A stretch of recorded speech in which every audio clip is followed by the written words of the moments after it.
Welcome to Study IQ. I am Amit Waridi Kilor. Stay till the end of this series. हम पूरी की पूरी लक्ष्मीकांत करेंगे. हमारा उद्देश्य है इंडियन पॉलिटी थ्रू लक्ष्मीकांत. 100 घंटे के अंदर अंदर इस पूरी की पूरी किताब को कंप्लीट करना है. भारतीय कॉम्पिटिटिव एग्जाम्स के लिए one of the arguably the most important किताब. जो भी पॉलिटी, संविधान का, प्रशासन का, राज्य व्यवस्था का जो सवाल आता है वो मोर और लेस इस बुक में ट्रेस किया जा सकता है. If you have learn this book very well, Indian constitution से रिलेटेड अगर कोई क्वेश्चन आपके प्रीलिम्स या मेंस में आता है, दोनों की दोनों जगह पे आप उसको बहुत ही सेफली आंसर कर सकते हैं. हम एक लेक्चर कर चुके हैं जिनमें हमने ऐतिहासिक पृष्ठभूमि सीखी थी भारतीय संविधान की. आज हमारे लेक्चर नंबर 2 के अंदर हम पढ़ेंगे कि भारतीय संविधान का निर्माण कैसे हुआ. असली में जो कॉन्स्टिट्यूशन इटसेल्फ, द टेक्स्ट, जो वो बुक है जहां पे संविधान लिखा हुआ है, उसके जो शब्द हैं वो बेसिकली हम लेक्चर नंबर 3 से स्टार्ट करेंगे. लेकिन उससे पहले एक छोटी सी कहानी और बची है कि आखिर ये बना कैसे था. इसके जन्म होने से पहले के कुछ 4-5 साल उसमें कौन कौन सी इंपॉर्टेंट इवेंट्स हुए थे. So we will study that. अब तक की स्टोरी क्या थी. हमने पहले कल ऐतिहासिक पृष्ठभूमि समझी. हमने ये भी बताया आपको कि हम बेसिकली अगर देखें आप 1858 और 1757 के बीच में ईस्ट इंडिया कंपनी भारत के ऊपर राज करती है. It is the major political power in India. However याद रखिए इसके पैरेलल में मुगल्स भी हैं. मोनार्की है इस समय देश के अंदर, परंतु हम मुगल्स के जो एडमिनिस्ट्रेटिव, जो लेजिस्लेटिव, जो भी उन्होंने उस समय कानून के रूप में किया था वो नहीं पढ़ते हैं. उनको इतिहास में पढ़ा जाता है परंतु राज्य व्यवस्था के कॉन्टेक्स्ट में नहीं. क्यों? क्योंकि जो ईस्ट इंडिया कंपनी एंड 1858 के बाद 1858 से 1947 तक बेसिकली जो ब्रिटिश राज था, इन्होंने जो जो इवेंट किए थे as far as the laws are concern, उनका सबका डायरेक्ट इंपैक्ट हुआ भारत की मॉडर्न पॉलिटी पर, मॉडर्न राज्य व्यवस्था पर. हमारा जो आज का लीगल सिस्टम है वो भी हमने इन्हीं से लिया है. हमारा जो पॉलिटिकल सिस्टम है, पार्लियामेंट्री सिस्टम है, वो भी हमने इन्हीं से लिया हुआ है. हमारा जो डिस्ट्रिक्ट एडमिनिस्ट्रेशन का सिस्टम है, सिविल सर्विसेज का सिस्टम है, वो सारे के सारे यहीं से आए हुए हैं. एंड हेंस हमें मुगल को इतिहास में पढ़ना होता है और ईस्ट इंडिया कंपनी और ब्रिटिश राज को पॉलिटी में भी पढ़ना होता है और ऑब्वियसली इतिहास में भी पढ़ना होता है. मुगल्स का जो राज था वो 1858 में कंप्लीटली फाइनल खत्म हो गया. 1858 से 1947 तक इंडियन सब कॉन्टिनेंट पर एक सिंगल पॉलिटिकल पावर थी जो कि ब्रिटिश थी. 1858 से पहले 2 पॉलिटिकल पावर थी, ईस्ट इंडिया कंपनी और बेसिकली मुगल साथ में. हम ये भी जान चुके हैं कि ईस्ट इंडिया कंपनी की जो कहानी है वो बेसिकली 31 दिसंबर 1600 में बिगिन हुई थी. एक ट्रेडिंग कंपनी की तरह 200-225 लोग थे. वो वहां पे इंग्लैंड के राजा के पास जाते हैं और उनसे एक फरमान मांगते हैं कि हमें ट्रेड करने की परमिशन दे दीजिए. उस समय ऐसा कुछ डेमोक्रेटिक राइट्स, अधिकारों का कोई खास विचार एग्जिस्ट ही नहीं करते थे. The democracy literally did not exist at that time.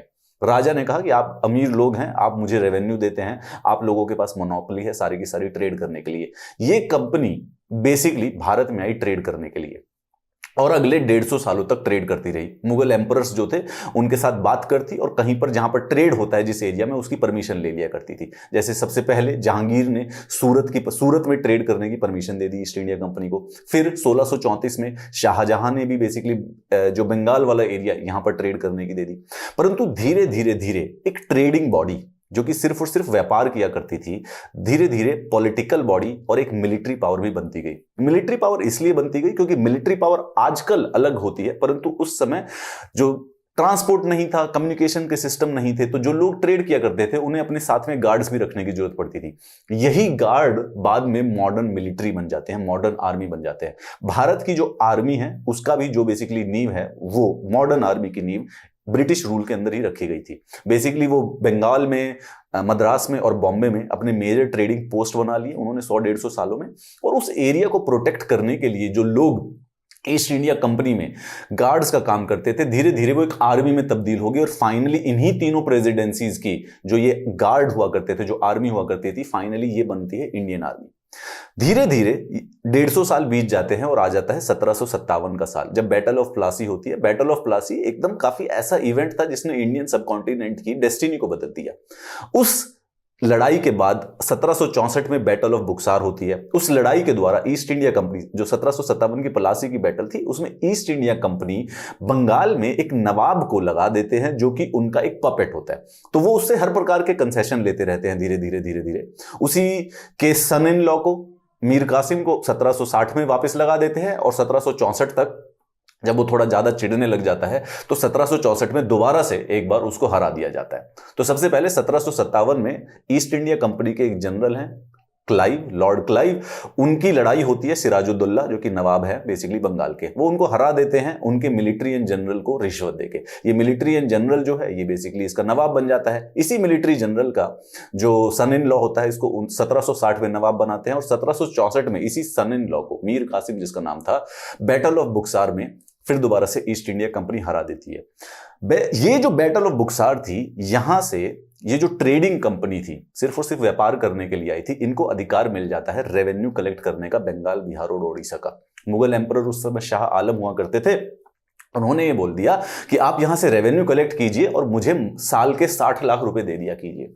अच्छी थी, परंतु इससे एक इंपॉर्टेंट इवेंट हो गया। ये बैटल ऑफ बुक्सार की जो दीवानी राइट्स हैं ईस्ट इंडिया कंपनी के पास जाने से एक ऐसा बदलाव हुआ जिसको उस समय के जो लोग हैं वो समझ नहीं सकते थे। पहले जो ब्रिटेन वाले थे, जो भी ईस्ट इंडिया कंपनी के लोग थे, वो ब्रिटेन से गोल्ड लाते थे, इंडिया में वो गोल्ड देते थे और यहां से मसाले, टी, ओपियम, जो भी चीजें रॉ मटेरियल था खरीद कर इंग्लैंड ले जाते थे। The money was flowing in the India, India was getting richer for all those 150 years due to East India company. However now East India company खुद लोकली रेवेन्यू कलेक्ट कर रही थी लोगों से, उस कलेक्शन से वो सामान खरीद रहे थे and then they were actually sending that thing to the England. अब पहली बार वेल्थ जो है वो भारत की जो वेल्थ है वो यूरोप में जाने लग गई। The drain of the wealth have started from here on. 1764 battle of Buxar के बाद, बैटल ऑफ बुक्सार के बाद 1600 सदी में 1600 ईयर में हमारी ईस्ट इंडिया कंपनी बनी है and then by the time of the 1773 जब पहला रेगुलेटिंग एक्ट आता है, 175 साल बीत चुके हैं, it has become a major trading power. Monopoly है उसकी क्योंकि उसके पास फरमान है, पूरे के पूरे ईस्ट इंडियन ओशन में सिर्फ यही व्यापार करती है। इनके पास बहुत सारा पैसा हो गया, इकोनॉमिकली रिच हो गए हैं। It has become a political power क्योंकि रेवेन्यू कलेक्ट कर रही है, रेवेन्यू है तो बेसिकली इनके पास मिलिट्री पावर भी हो गई है। इतनी बड़ी पावरफुल ऑर्गेनाइजेशन को कंट्रोल करने के लिए जो इंग्लैंड है, इंग्लैंड के पार्लियामेंट और इंग्लैंड के जो राजा हैं यूनाइटेड उस समय, तो वो रेगुलेटिंग एक्ट लाने स्टार्ट करते हैं, जो कि सबसे पहला रेगुलेटिंग एक्ट आता है 1773। ये मॉडर्न इंडिया की, मॉडर्न इंडियन एडमिनिस्ट्रेशन आज जो मैं और आप जी रहे हैं वहां पे उस दिन नींव रखी गई थी। This is the beginning of the British rule almost literally in India. यहां से फिर धीरे धीरे अलग अलग लॉज आते रहते हैं, उसके बाद चार्टर एक्ट्स आते हैं, उसमें नए नए बदलाव आते हैं। एजुकेशन फिर एक 1813 के चार्टर पर एक 1813 में एक कानून आता है जिससे इंग्लिश एजुकेशन को भारतीय सब कॉन्टिनेंट में इंट्रोड्यूस किया जाता है। स्लेवरी को किसी में अबॉलिश कर दिया जाता है, किसी में जो सिविल सर्वेंट्स है उसमें इंडियंस को पार्टिसिपेट किया जाता है।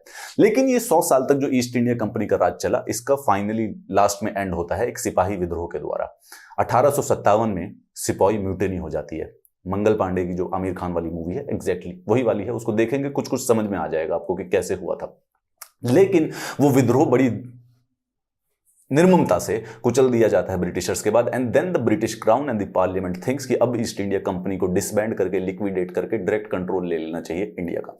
इंडिया 1858 के बाद से एक कानून पास होता है, ईस्ट इंडिया कंपनी को डिसबैंड कर दिया जाता है कि अब आपका यहां पर कोई लेना देना नहीं, और मुगल एम्परर्स को भी परमानेंटली हटा दिया जाता है।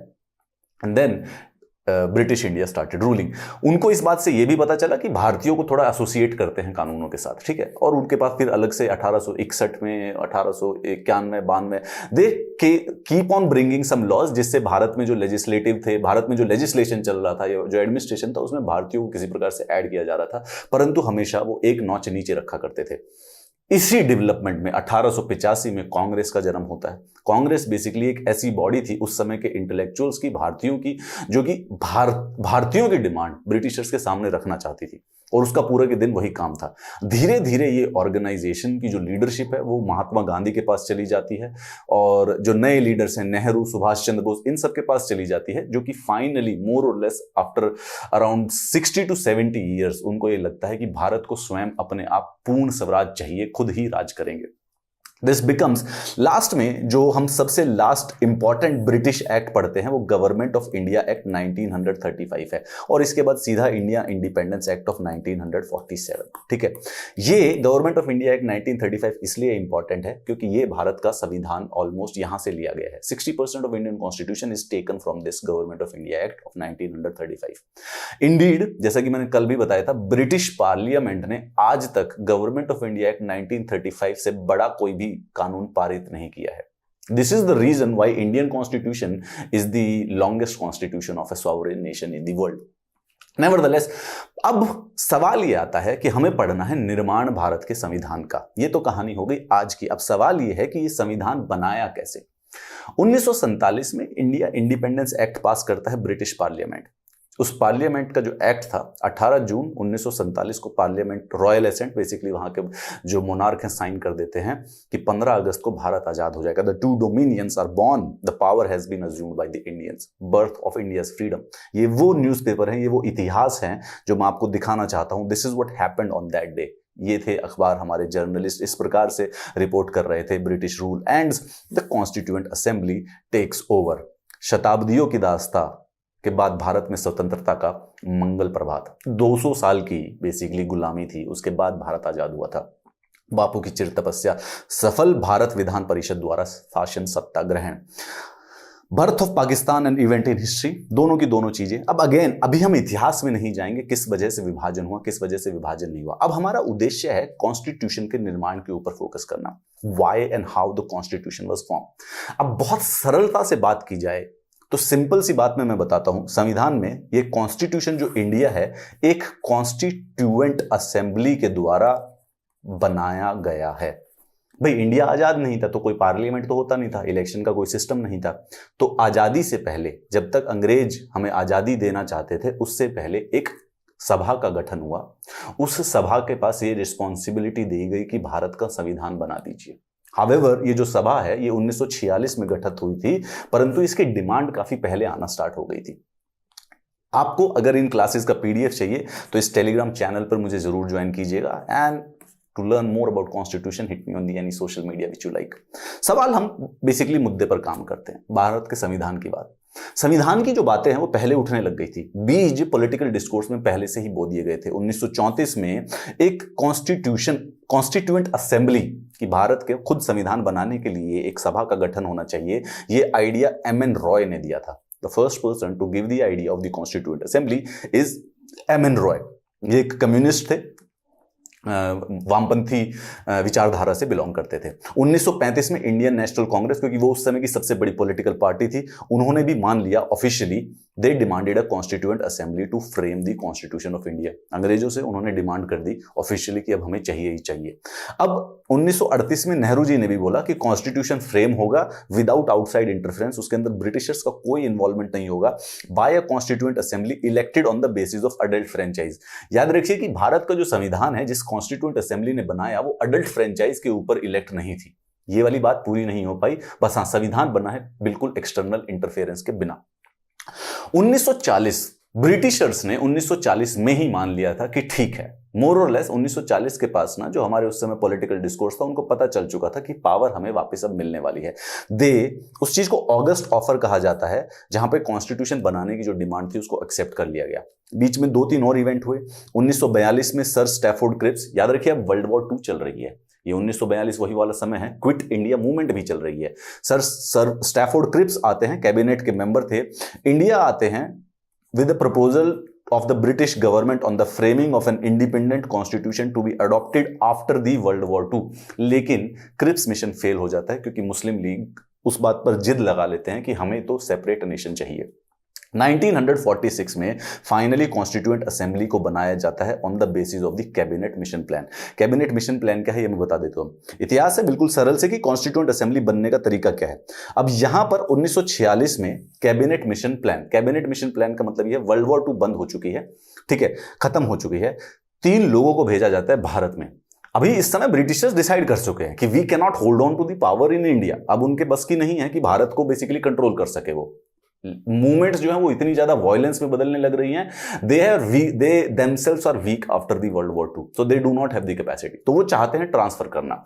ये जो ट्रांसफर ऑफ पावर है, इस चीज के लिए कैबिनेट मिशन, 3 लोग हैं, 3 लोगों की एक कमिटी है, उनको भेजा जाता है, जिसमें पैथनिक लॉरेंस थे, क्रिप्स, ये वही क्रिप्स हैं जिनका पहले मिशन फेल हो चुका है, ये उस समय सेक्रेटरी ऑफ द स्टेट हुआ करते थे, एंड एवी अलेक्जेंडर। ये है कैबिनेट मिशन। ये एक प्लान के साथ आता है कि भारत की जो इंग्लैंड की जो संप्रभुता है भारत पर, उसको ट्रांसफर कर दिया जाए भारतीयों को। दिस वाज देयर प्लान, ये उनका इरादा था।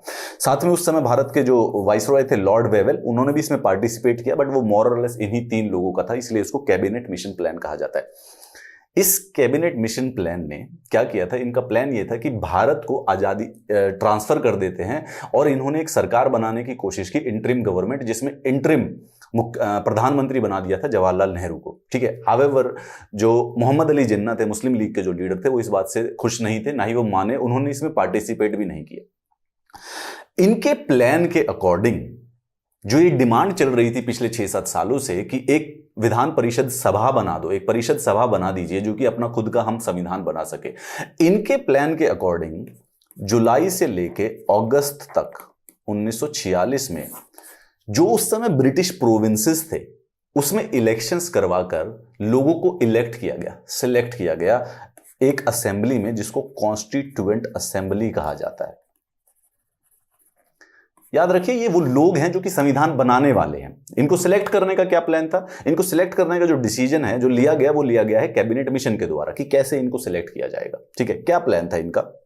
देखिए, according to cabinet mission, constituent assembly में ना 389 लोग होने थे। और कैसे कैसे उन्होंने प्लान लगाया कि 296 तो लोग होंगे ब्रिटिश इंडिया से जो आएंगे। ब्रिटिश इंडिया में उस समय क्या है, 11 प्रोविंसेस हैं और 4 कमिश्नरेट्स हैं। ठीक है, इस प्रकार से जो ब्रिटिश इंडिया का पूरा जो, जैसे आजकल यूनियन टेरिटरीज हैं और कुछ स्टेट्स हैं, राइट, 28, 29 इस प्रकार से हमारे यहाँ पे स्टेट है, 6, 7, 8 यूनियन टेरिटरीज बदलते रहते हैं। उसी प्रकार से उस समय 11 प्रोविंसेस हुआ करते थे ब्रिटिश इंडिया में और 4 कमिश्नरेट्स हुआ करते थे। तो उन सब से जो मेंबर निकलने थे, टोटल निकलने थे 296, और कुछ प्रिंसली स्टेट्स थे, उनसे निकलने थे 93 मेंबर। तो टोटल एक कॉन्स्टिट्यूएंट असेंबली बनानी थी 389 लोगों की। याद रखिए, इसमें अभी पाकिस्तान वाला पूरा एरिया, जो बांग्लादेश और पाकिस्तान का एरिया, वो भी इंक्लूडेड है। सो पूरे पाकिस्तान, इंडिया, बांग्लादेश का जो एरिया है, उसमें से 389 लोगों को चुनना था कॉन्स्टिट्यूएंट असेंबली बनाने के लिए। ये जो ब्रिटिश इंडिया के लोग थे, इसमें मुस्लिम्स के लिए और सिख्स के लिए अलग से सीटें रिजर्व थी उनकी पॉपुलेशन के प्रोपोर्शन में, और बाकी जो जनरल थे। ठीक है, एंड 93 प्रिंसली स्टेट्स में पॉपुलेशन के प्रोपोर्शन में दिया गया था। बेसिकली हर 10 लाख की पॉपुलेशन पर एक मेंबर को नॉमिनेट करना था। इस प्रकार का एक प्लान था। 389, अगर देखें 389 है तो उस समय के करीब यही पॉपुलेशन थी हमारी 39 करोड़ के करीब की। ठीक है, अब ये जो 296 थे, इनके इलेक्शन हुए जुलाई से अगस्त 1946 में। याद रखिए, उस समय जो प्रोविंसेस हैं इंडिया में, 11 प्रोविंसेस हैं उस समय। ठीक है, जो आजकल की मॉडर्न स्टेट्स हैं, ये प्रोविंसेस बाद में मॉडर्न स्टेट बन जाएंगे इंडियन इंडिपेंडेंस के बाद। उन प्रोविंसेस में इलेक्शन होते थे, जो कि हमने Minto Morley reforms, Montagu Chelmsford reforms और गवर्नमेंट ऑफ इंडिया एक्ट 1935 पढ़ा, उनमें उसमें इलेक्शंस करवाए गए थे। तो उन प्रोविंसेस की जो विधानसभा थी, जो लेजिस्लेटिव असेंबलीज थी, उन्होंने कुछ लोगों को चुना। ये जो लोग चुने गए हैं उन प्रोविंसेस की लेजिस्लेटिव असेंबली से, वो कॉन्स्टिट्यूएंट असेंबली बन जाएगी, वो संविधान बनाएंगे बाद में। इसके बाद तो समझने की कोशिश कीजिए कि जो अभी आजकल हम जिन्हें राज्य समझते हैं, वो पहले प्रोविंस कहलाए जाते थे ब्रिटेन में, और सॉरी ब्रिटिश इंडिया में, और वो प्रोविंसेस के इलेक्शन होते थे जैसे आज होते हैं ब्रिटिश इंडिया। लेकिन उस समय अडल्ट फ्रेंचाइजी नहीं थी, लिमिटेड फ्रेंचाइज थी। बेसिकली कुछ ही लोग जो प्रॉपर्टीड क्लास थे या पढ़े लिखे लोग थे, वही वोट कर सकते थे। उन्होंने 1937 में इस प्रकार के इलेक्शंस कराए थे। वो जो प्रोविंशियल असेंबलीज थी, उन्हीं लोगों ने बेसिकली कॉन्स्टिट्यूएंट असेंबली के लोगों को सेलेक्ट किया based on the cabinet mission plan. अब जो ये ब्रिटिश इंडिया के 296 लोग थे, इसमें से जब इलेक्शन हुए ना, तो 208 सीटें कांग्रेस जीत गई, 73 मुस्लिम लीग जीत गई, 15 अपना इंडिपेंडेंस ने जीत लिया, और जो ये प्रिंसली स्टेट थी, ये बाहर है। इन्होंने बोला कि हमें पार्टिसिपेट ही नहीं करना कॉन्स्टिट्यूएंट असेंबली के अंदर, नहीं करने के लिए इन्होंने मना कर दिया। ठीक है, तो बेसिकली स्पेसिफिकली बात करें, ये कॉन्स्टिट्यूएंट असेंबली बनी तो 9 दिसंबर 1946 को ये पहली बार मिलती है। अब एक बात ध्यान रख लीजिए, कैबिनेट मिशन आ चुका है, वर्ल्ड वॉर 2 खत्म हो गई है, कैबिनेट मिशन के अकॉर्डिंग वो पावर को ट्रांसफर करना चाहते हैं। पावर ट्रांसफर करने के लिए जरूरी है खुद का संविधान बना लेना, खुद का संविधान और एक इंटरिम पार्लियामेंट और इंटरिम गवर्नमेंट चाहिए। कैबिनेट मिशन ने एक प्लान बताया, ऐसे ऐसे करके आप कॉन्स्टिट्यूएंट असेंबली सेलेक्ट कर लीजिए। उस प्लान के बेसिस पे कॉन्स्टिट्यूएंट असेंबली सेलेक्ट हो गई जुलाई अगस्त 1946 के समय। लेकिन अब ये मिलती है दिसंबर में, 9 दिसंबर 1946 को पहली बार कॉन्स्टिट्यूएंट असेंबली एक सभा में बैठती है, मिलती है। मुस्लिम लीग ने पार्टिसिपेट तो किया था इलेक्शंस में, मुस्लिम लीग ने पार्टिसिपेट किया और उसके अंदर मिले भी, उसके अंदर मेंबर भी बने। टोटल 296 में से वो 73 सीटें जीती भी थी। लेकिन जब पहले दिन, जब पहली बार जब ये कॉन्स्टिट्यूएंट असेंबली बैठती है तो वो बॉयकॉट कर देते हैं, वो नहीं आते हैं। इसीलिए सिर्फ और सिर्फ 211, 208 कांग्रेस के और 3 इंडिपेंडेंट लोग, पहली बार 211 लोग मिलते हैं कॉन्स्टिट्यूएंट असेंबली की पहली सभा में। पहले एक उस सभा के अंदर, अब जैसे पहले दिन मिले हैं, फर्स्ट टाइम मिले हैं, तो भाई उस सभा को कोई तो प्रेसिडेंट की आवश्यकता है। तो एक फ्रांस में प्रैक्टिस हुआ करती थी कि जब भी लॉ मेकर्स मिलते थे पहली बार कहीं पर, तो जो भी सबसे senior age wise, simple chronology की, जो सबसे ज्यादा एजेड है उसको प्रेसिडेंट बना देते थे उस दिन के लिए, और उसके बाद फिर इलेक्शंस के द्वारा नए प्रेसिडेंट। तो सबसे पहले दिन 9 दिसंबर 1946 को सच्चिदानंद सिन्हा को उन्होंने प्रेसिडेंट बना दिया कॉन्स्टिट्यूएंट असेंबली का, द फर्स्ट प्रेसिडेंट। लेकिन ये इसीलिए, उसका सिर्फ जो पहला प्रेसिडेंट होता है, ये जो फ्रेंच प्रैक्टिस के बेसिस पर बनाया जाता है, इसका सिर्फ एक काम होता है, प्रेसिडेंट को इलेक्ट करवाना। कॉन्स्टिट्यूएंट असेंबली ने फाइनली राजेंद्र प्रसाद, भारत के पहले जो राष्ट्रपति हैं, ये कॉन्स्टिट्यूएंट असेंबली के भी पहले राष्ट्रपति थे, प्रेसिडेंट थे कॉन्स्टिट्यूएंट असेंबली के। This person Rajendra Prasad will from now here on lead the constituent assembly. संविधान बनाने की जो सभा है, जो परिषद है, उसको प्रेसिडेंटशिप कौन है? राजेंद्र प्रसाद। इसके 2 वाइस प्रेसिडेंट थे, HC Mukherjee and VT Krishnamachari. ये एक वियर्ड सा फैक्ट है, वाइस प्रेसिडेंट यूजुअली एक ही होते हैं, परंतु कॉन्स्टिट्यूएंट असेंबली में 2 चुने गए थे। ठीक है, ये 9 दिसंबर को हुआ है और उसके बाद 13 दिसंबर को एक इंपॉर्टेंट इवेंट होता है। 13 दिसंबर को जवाहरलाल नेहरू, जो कि मेंबर है क्योंकि वो कांग्रेस से सिलेक्ट होकर आए हैं कॉन्स्टिट्यूएंट असेंबली में, वो एक ऑब्जेक्टिव रेजोल्यूशन पास करते हैं, इंट्रोड्यूस करते हैं, जो कि 22 जनवरी 1947 को पास किया गया था। ये वो ऑब्जेक्टिव रेजोल्यूशन है, इसके बारे में बाद में बात करेंगे। ठीक है, 22 जनवरी 1947, अभी देश आजाद नहीं हुआ, याद रखिए, और असेंबली बन चुकी है, इसका काम है संविधान बनाना, ये इशू हो गया। ठीक है, असेंबली के अंदर सब लोग थे। ये बात आप सवाल आपके दिमाग में भी उठेगा कि ये अडल्ट फ्रेंचाइजी पे होनी चाहिए थी, लेकिन ये तो नहीं है, ये तो लिमिटेड फ्रेंचाइज पे है, उसमें से कुछ नॉमिनेटेड मेंबर्स भी होते हैं। नहीं, इसके अंदर Hindu, Muslim, Sikh, Parsi, Anglo Indian, Indian Christian, SC, ST and women of all these sections included थे। पूरी की पूरी सोसाइटी को बहुत ही वैलिडली रिप्रेजेंट कर रहे थे। 9 दिसंबर को ये पहली बार मिलते हैं, कोई बात नहीं है, मुस्लिम लीग ने बॉयकॉट करी। 11 दिसंबर को राजेंद्र प्रसाद को प्रेसिडेंट बना दिया जाता है। 2 दिन के बाद 13 दिसंबर को Jawaharlal Nehru objective resolution, objectives resolution, इस परिषद का ऑब्जेक्टिव क्या होगा, उद्देश्य क्या होगा, उद्देश्य का जो रेजोल्यूशन है, अगर आप इसको पढ़ेंगे, इसको डिस्कस करेंगे बाद में, प्रियम्बल जैसा सा महसूस होगा। इसी चीज को थोड़ा सा बदल के बाद में भारत के संविधान का प्रियम्बल बना दिया गया, ऑब्जेक्टिव्स रेजोल्यूशन को, जवाहरलाल नेहरू जी का। अच्छा, अब ये जो ऑब्जेक्टिव रेजोल्यूशन है, ये 22 जनवरी 1947 को अडॉप्ट कर लिया जाता है। इसके बेसिस पे, ये जो सब कुछ लिखा हुआ है, इसके बेसिस पे अब हम कॉन्स्टिट्यूशन बनाएंगे, ये डिसाइड कर लिया गया। ठीक है, बाकी अब हमने कल के लेक्चर में पढ़ा था कि 3 जून को 1947 को माउंटबेटन प्लान अर्थात कि भारत का विभाजन किस प्रकार से होगा, भारत और पाकिस्तान का जो विभाजन है, अगर आपसे पूछे, वो माउंटबेटन प्लान के द्वारा किया गया था। 3 जून को ही बेसिकली माउंटबेटन प्लान बताया जाता है। मुस्लिम लीग और कांग्रेस दोनों को दोनों एक्सेप्ट कर लेते हैं, पता चल जाता है कि अब तो विभाजन होकर रहेगा। 4 जून को Indian independence act British parliament में इंट्रोड्यूस किया जाता है एंड 18 जून को वो पास हो जाता है, और उस इंडियन इंडिपेंडेंस एक्ट में लिखा गया है कि 15 अगस्त को भारत आजाद हो जाएगा। अब याद रखिए कि इंडिया इंडिपेंडेंस एक्ट के बाद इंडिया और पाकिस्तान अलग अलग कंट्री बनेंगे। अब ठीक है, अब मुस्लिम लीग के जो मेंबर्स थे, जो भी पाकिस्तान वाला जो एरिया है, उसमें जो भी मेंबर्स वहां से जो इलेक्ट हुए थे, वो विड्रॉ करेंगे। तो जो फाइनली 389 की जो टोटल स्ट्रेंथ होनी थी, वो 299 की हो गई, 299 की, जिसमें से 296 जो हमारे प्रिंसली स्टेट्स थे वो 93 थे। अब लेकिन कुछ प्रिंसली स्टेट्स पाकिस्तान के पास भी गए, तो इंडिया के पास आई टोटल 70 सीट्स इंडिया की कॉन्स्टिट्यूएंट असेंबली के बाद, और जो 296 जो ब्रिटिश इंडिया की टोटल जो सीटें थी 296, कुछ सारे ब्रिटिश इंडिया का जो हिस्सा था वो पाकिस्तान के पास चला गया, तो टोटल बची 229। तो अब इंडिया की कॉन्स्टिट्यूएंट असेंबली बन गई है 299 लोगों की। याद रखिए, पहले जो ये प्रिंसली स्टेट थे ये नॉमिनेट करने से मना कर रहे थे, अब साथ में इनको आना पड़ा, इनके पास कोई खास ऑप्शन नहीं रह गया था इंडिया इंडिपेंडेंस एक्ट के बाद। ये 299 लोग वो हैं जो कि भारत का संविधान बनाते हैं।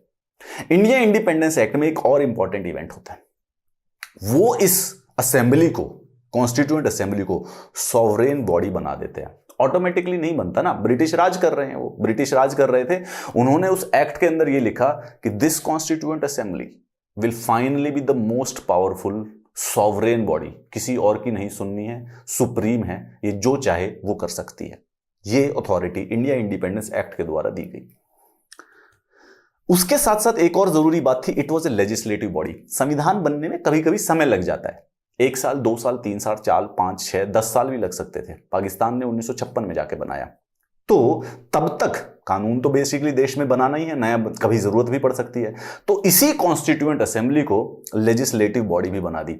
भारत का पहला पार्लियामेंट था ये, बेसिकली एक interim parliament. It became the first parliament of free India. याद रखिए, फ्री इंडिया है, परंतु उस समय भी अभी हम डोमिनियन है, रिपब्लिक नहीं बने हैं, इंपॉर्टेंट चीज है।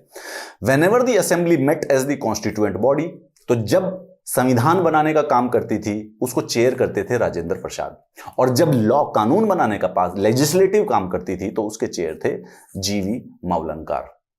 राइट, समझ गए? यानी जीवी Mavalankar was the first speaker of India.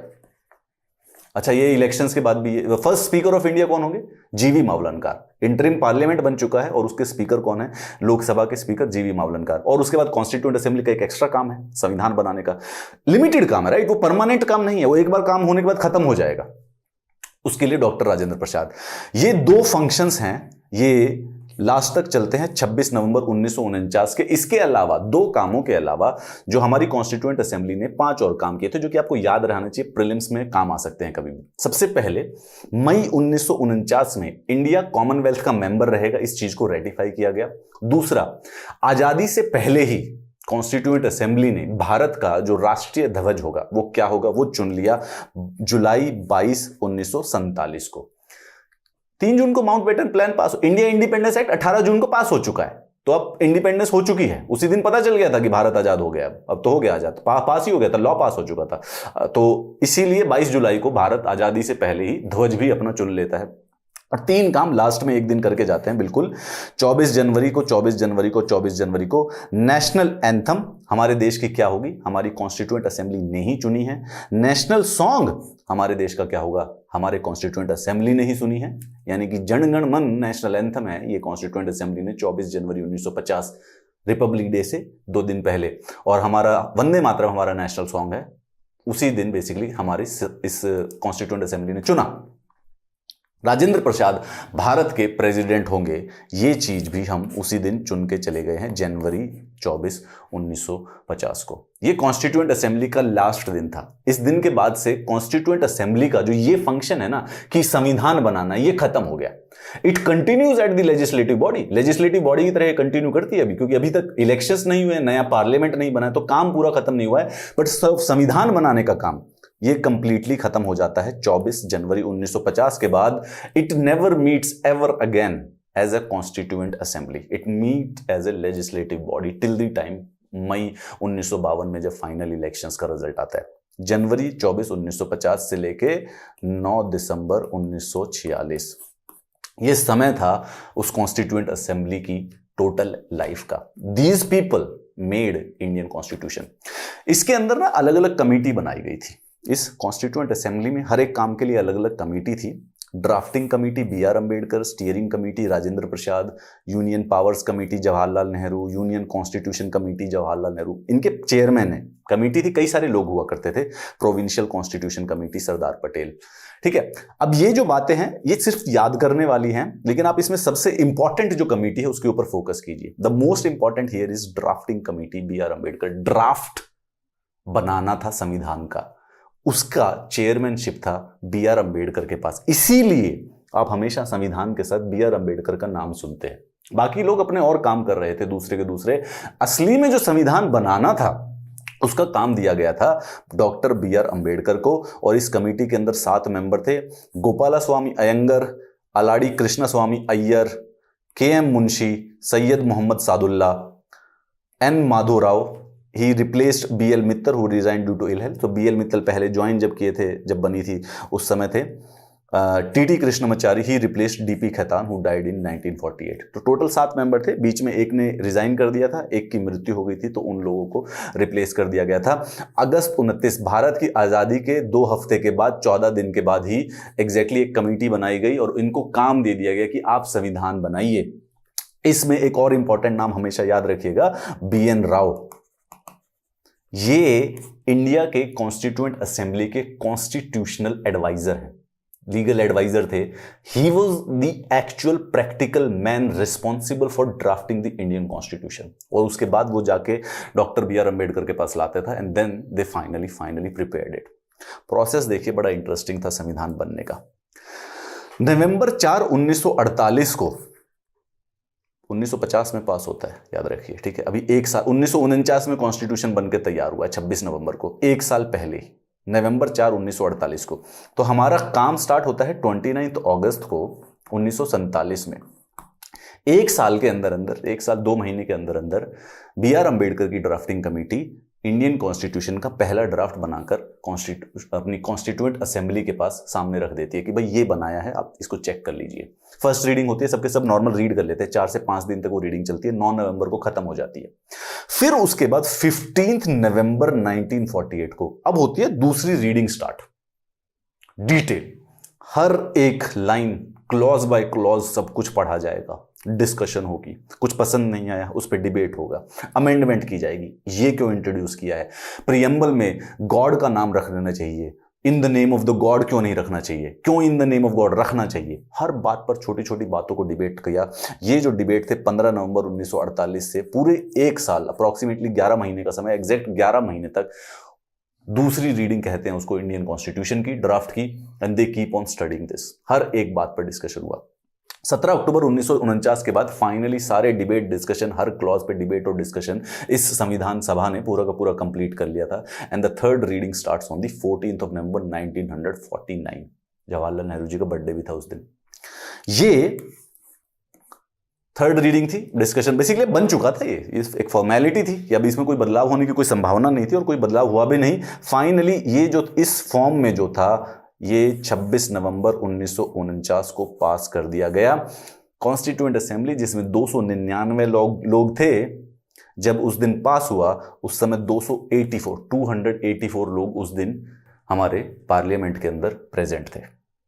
Indian constitution has been made, we have chosen our destiny through these 299 people, जिन्होंने 2 से 2.5 से 3 साल लगाकर एक संविधान, एक डॉक्यूमेंट बनाया। उस डॉक्यूमेंट का दृश्य ये था कि ये गाइड है, you can live your life, you can live the whole civilization through this guide.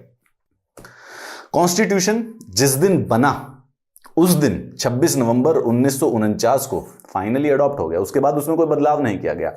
उसमें एक प्रियम्बल हुआ करता था, अभी भी है, 22 पार्ट हुआ करते थे, अब बढ़ गए हैं, 395 आर्टिकल हुआ करते थे, अब काफी ज्यादा हो गए हैं और कई सारे डिलीट भी कर दिए गए हैं, और 8 शेड्यूल हुआ करते थे, अब टोटल हो गए हैं 12। This was the first day of the Indian constitution.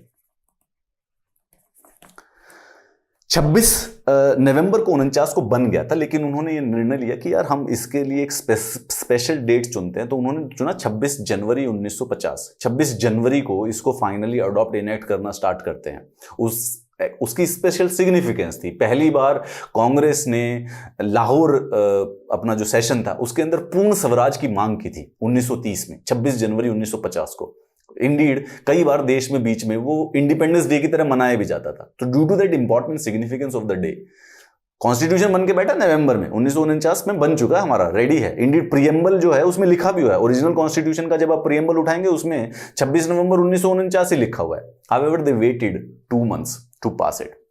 इसके बाद जो कॉन्स्टिट्यूएंट असेंबली है यहां पे आज बन गया है, ठीक है, 26 नवंबर 1949 को, तब फिर वो लास्ट को मिलते हैं 24 वाले दिन को, 24th जैन 1950 को मिलते हैं और वो 3 काम करते हैं, नेशनल एंथम का, नेशनल सॉन्ग का और बेसिकली राजेंद्र प्रसाद को राष्ट्रपति घोषित करने का वो काम होता है। और फिर 26 जनवरी से बेसिकली हमारा कॉन्स्टिट्यूशन जो हमारा उसको कंप्लीटली अडॉप्शन इनेक्शन कमेंसमेंट हो जाता है। We commence the Indian constitution on the 26th। Enact कब हुआ है? इनेक्ट कब हुआ है? On 26th of November enact बन के तैयार हो गया। कमेंस शुरू कब हुआ है? 26 जनवरी 1950 से शुरू होता है। उसके कुछ, ये बात ध्यान रखना, ये एक छोटा सा प्री का क्वेश्चन है, बड़ा छोटा सा। कुछ प्रोविजंस उसी दिन स्टार्ट हो गए थे 26 नवंबर को। एक तो स्पेसिफिकली रिलेटेड टू जो सिटीजनशिप के हैं वो 26 नवंबर से ही शुरू हो रखे हैं, और कुछ इलेक्शन से रिलेटेड वो भी बेसिकली 26 नवंबर से, सम ट्रांजिशनल वन। बाकी जो पूरा का पूरा कॉन्स्टिट्यूशन है finally comes into the force in 26th of January 1950। ये जो फोटो देख रहे हैं ये सारी की सारी जो फोटोग्राफ्स हैं 24th ऑफ जैन की हैं।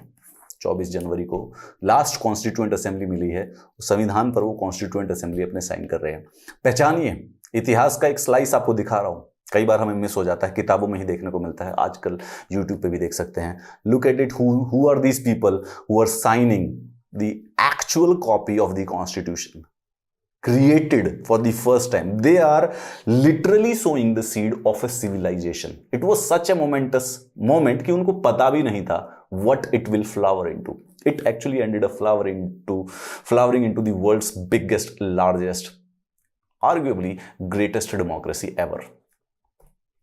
जवाहरलाल नेहरू जी साइन कर रहे हैं कॉन्स्टिट्यूशन पे, राजेंद्र प्रसाद जी कॉन्स्टिट्यूशन पर साइन कर रहे हैं, राजेंद्र प्रसाद और B.R. Ambedkar. These photos tell so much history in one photograph. It's almost akin to art.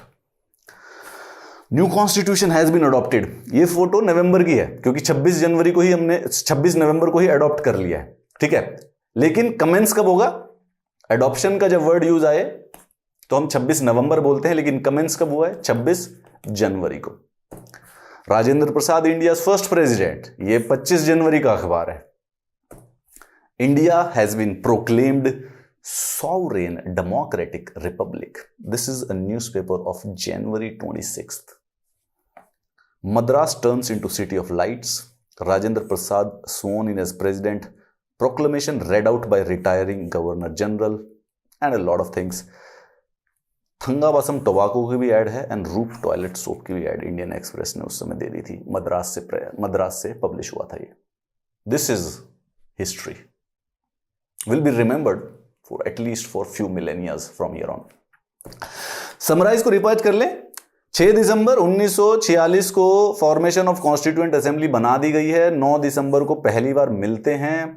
Parliament house का जो सेंट्रल हाउस है, अभी जो ओरिजिनल अभी जो है उसको बदल रहे हैं, अब सेंट्रल विस्टा बना रहे हैं, परंतु जो ओरिजिनल वाला था उसको कॉन्स्टिट्यूशन हॉल कहते हैं, अब उसको सेंट्रल हॉल का नाम दे दिया गया है। पार्लियामेंट के first person to address was JB Kripalani. फिर सचिदानंद सिन्हा को टेम्पररी प्रेसिडेंट बना दिया गया।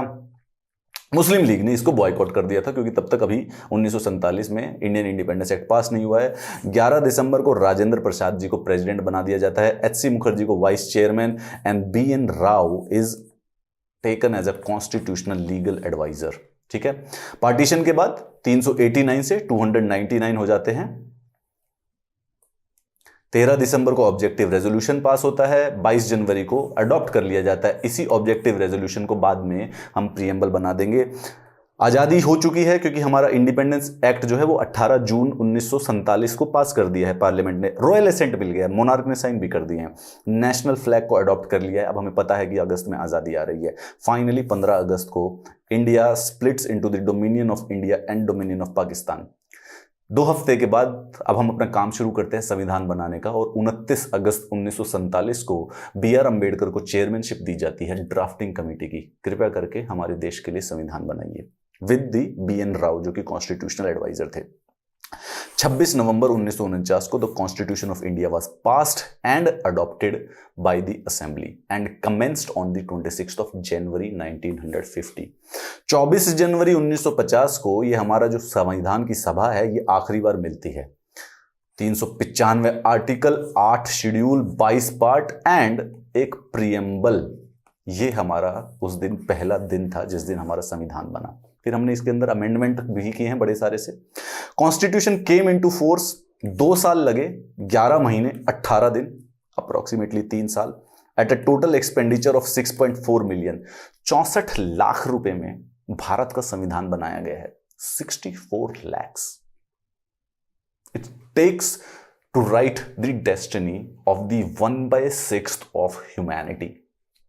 G.V. Mavlenkar was the first speaker of the Lok Sabha, the lower house of parliament, after India turned into a republic. 26 जनवरी 1950 से पहले भी जो लेजिस्लेटिव काम कर रही है कॉन्स्टिट्यूएंट असेंबली, उसके प्रेसिडेंट जो है वो जीवी मावलनकर है। 26 जनवरी 1950 के बाद जब वो लेजिस्लेटिव असेंबली, भारत का पहला इंटरिम पार्लियामेंट बनता है, क्योंकि अब तो कॉन्स्टिट्यूशन बन चुका है, लेकिन इलेक्शन होने से पहले एक इंटरिम पार्लियामेंट की आवश्यकता है, वो इंटरिम पार्लियामेंट बनता है, उसमें भी स्पीकर जो है वो जीवी मावलनकर है। दोनों तरीके से भारत, इंडियन कॉन्स्टिट्यूशन विश्व का सबसे लॉन्गेस्ट कॉन्स्टिट्यूशन है for the sovereign nation. 395 article, 22 part, 8 schedule, 1,45,000 words थे। ठीक है, it is the second longest active constitution. एक हमारा स्टेट है यूनाइटेड स्टेट्स ऑफ अमेरिका का एलाबामा, वहां पर स्टेट अलग अलग कॉन्स्टिट्यूशन रखती है, एक उनका सेंट्रल कॉन्स्टिट्यूशन है और स्टेट का अलग अलग है। एलाबामा का रिटन कॉन्स्टिट्यूशन में सबसे लंबा है, परंतु वो सिर्फ और सिर्फ एलाबामा की स्टेट पर अप्लाई होता है। सॉवरेन नेशन का देखें तो भारत का सबसे लॉन्गेस्ट कॉन्स्टिट्यूशन है। फिर हमने ये सोचा कि थोड़ा और ज्यादा बढ़ा दिया जाए, अब अगर बड़ा बना लिया है तो अब हमने इसको बढ़ाकर 470 आर्टिकल कर दिए हैं, 25 पार्ट कर दिए हैं, 12 शेड्यूल हो गए हैं, 5 अपेंडिसेस हो गए हैं, 104 बार अमेंड किया है। जो सबसे लेटेस्ट अमेंडमेंट है वो 25 जनवरी 2020 है, एंड इट विल कंटिन्यू। इसमें ऐसी फ्लेक्सिबिलिटी दी गई है। एक जो डॉक्यूमेंट है, वो डॉक्यूमेंट सिर्फ अपने समय पे लिमिटेड ना रह जाए, 1950 की सोच में ना रह जाए, वो आर्केइक ना हो जाए, वो मॉड्यूलेट किया जा सके अगली आने वाली जनरेशंस के अकॉर्डिंग। इसके अंदर अमेंडमेंट की सुविधा दी गई कि जब जरूरत पड़े आने वाला जो भविष्य है, आने वाली जो जनरेशन है, अपने अकॉर्डिंग इसको यूज कर ले। And it has been amended 104 times and it will be amended hundreds of times in the future also. 26 जनवरी 1950 को पार्लियामेंट, पूरा हमारा जो संविधान है सॉवरेन रिपब्लिक बन चुका है, हमारा कॉन्स्टिट्यूशन बन चुका है। उस दिन के बाद से जो काम हुआ है सिर्फ और सिर्फ कॉन्स्टिट्यूशन के अकॉर्डिंग हुआ है। लेकिन अभी क्या हुआ कि इलेक्शन नहीं हुए, तो जो वो कॉन्स्टिट्यूएंट असेंबली थी वो एग्जिस्ट करना बंद कर देती है 24 जनवरी 1950 को। हावेवर इसका एक काम बंद रह जाता है, प्रोविजनल पार्लियामेंट का भी, ठीक है, क्योंकि उसको इंडिया इंडिपेंडेंस एक्ट ने 2 काम दिए थे, पार्लियामेंट का और कॉन्स्टिट्यूएंट असेंबली का। कॉन्स्टिट्यूएंट असेंबली का काम खत्म संविधान बनते ही, लेकिन प्रोविजन पार्लियामेंट अभी वो बने हुए हैं प्रोविजनल। वो फाइनली अप्रैल 17 1952 को अपना काम खत्म करते हैं। अप्रैल 17 1952 को वो कॉन्स्टिट्यूएंट असेंबली जो बनी थी 1946 में, उसका प्रोविजनल पार्लियामेंट का भी काम खत्म। ये नवंबर 1951 से लेकर फरवरी 1952 में इलेक्शंस कराए गए थे भारत में पहली बार on the basis of the universal adult franchise. क्यों? क्योंकि वो कॉन्स्टिट्यूशन में लिख दिया गया था।